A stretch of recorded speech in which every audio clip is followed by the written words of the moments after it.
Ambassador, since you were appointed in February last year, what's gone well in Afghanistan and what's not gone so well, do you think?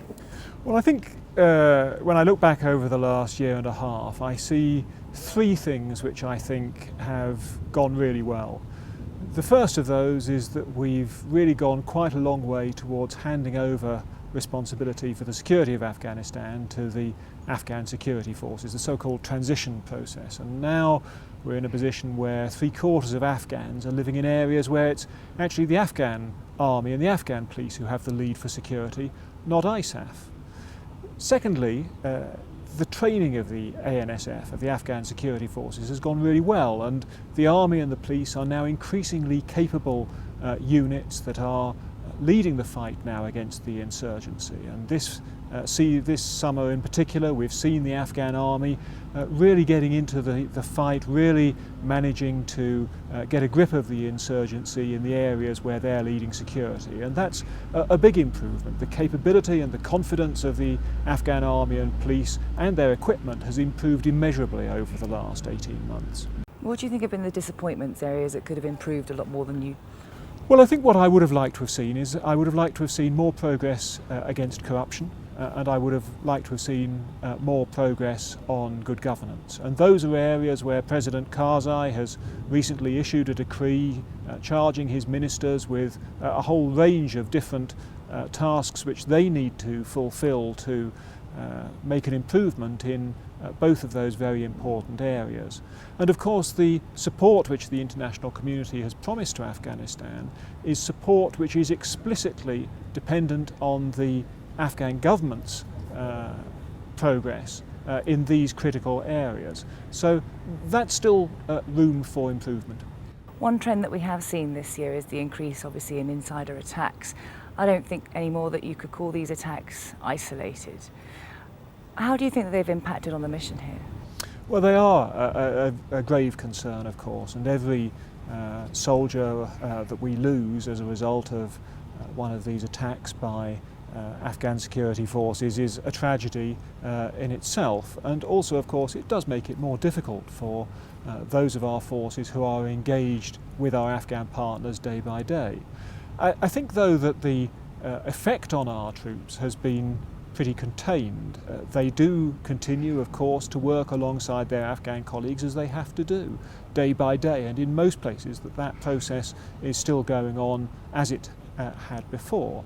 What we have got, though, is a partnership with the Afghan forces to introduce a whole range of measures which are designed to reduce these incidents to the absolute minimum. I don't think we will ever be in a position where we can say with certainty that we can prevent every one, but we will reduce them to an absolute minimum. Don't you think that they've been a product, though, of the fact that we've had to reach a certain amount of ANSF and, you know, the very size has made it more susceptible to infiltration? Well, I don't think in most cases this is infiltration. You know, we do have some evidence in some cases that there is an insurgency connection with these attacks, but in most of them it isn't. Look, the fact is that this is a young army, it's a young police force. We have built them up quite quickly. I think that as they mature and as their officers and non-commissioned officers become more experienced, then these threats are likely to reduce over a period of time. But we need this force. We need it to be a big force because that's who we hand over the security of this country to. And that means that we will save the lives of far more of our servicemen and women because they will no longer be in the lead in fighting the insurgency. And let's forget that by about the middle of 2013, we expect ISAF to be only operating in support of the Afghan security forces, no longer in the lead in combat operations. So that will be a very important step. A key Haqqani leader has been killed in the last couple of days. Isn't there a risk that the more you kill, the more you breed? Well, I don't think that's true. I think that what we have seen is that the insurgency has been degraded pretty substantially by being able to take out many of its senior leaders. You know, every time we take out somebody who's involved in facilitating suicide vests and roadside bombs, not only are we taking them off the battlefield, but we're also saving the lives of the many innocent Afghan citizens who would otherwise be killed by them. And the latest example of Badruddin Haqqani is a very good example of this. You know, this is a man who has been absolutely ruthless in his targeting of Afghan citizens, not just our forces, and therefore it is a good thing when we take these people off the battlefield. It's been reported that many Afghans who can afford to are trying to make as much money as they can now so that they can leave the country post-2014.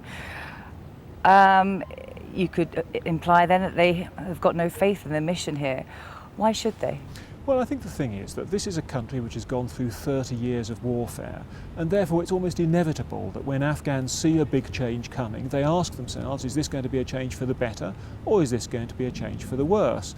The fact is that at the height of ISAF's mission we had 140,000 foreign troops in this country, which were providing a level of security, and therefore it's not entirely unexpected that Afghans say to themselves, well, that was very good, but how are we going to maintain security after that force has gone? But what we have to do is we have to build up the confidence of our Afghan partners, and the way we're doing that, as I've said, is through training the Afghan security forces, who are an increasingly capable outfit now. So you have no fears of the country returning to civil war? Look, I don't think the country will turn to civil war. You know, I do hear some commentators speculating that that could be the outcome. But, you know, when I talk to senior Afghan politicians, I see very clearly that they all understand the need to prevent a return to those awful days of 1992, 1993, when shells were raining down on Afghan citizens living in Kabul. Nobody wants to go back to those days. They all want stability in this country, and I think they'll achieve it. Ambassador Gass, thanks for joining us. Thank you.